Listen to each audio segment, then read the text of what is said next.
आगा साहब वजाहत कीजिएगा कि खान साहब पर केसेस जो है इनमें तेजी देखने को आ रही है, नजर आ रही है, तो क्या समझते हैं सर, इलेक्शन से कबल खान साहब बाहर आ सकते हैं सर, या मुमकिन नहीं है?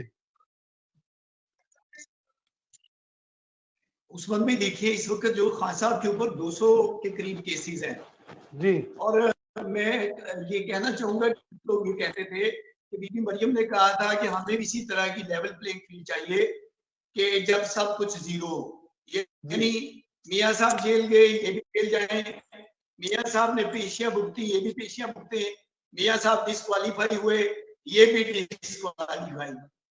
तो सूरत हाल इसी तरफ चल रही है उस्मान भाई। आज तो शाहखाना केस में इमरान खान और बुशरा बीबी पर फर्दे जर्म आयद कर दी गई है। आपको पता है कि इनको खान को कोई 108 के करीब तहाइफ मिले थे और इनमें से उन्होंने 58 अपने पास खुद रख लिए थे। इसमें बड़ा वो मशहूर है सऊदी वलीयत से मिलने वाला ज्वेलरी सेट, जिसके बारे में कहा जाता है कि इन्होंने 90 लाख रुपए में ही अपने पास रख लिया था और सहेब अब्बासी जो है उनसे इसकी कम कीमत लगाई थी और इन्होंने मुल्की खजाने को 1,57 करोड़ का नुकसान पहुंचाया था। ये मैं आपकी याद दिलाने के लिए करा रहा हूं। अब कल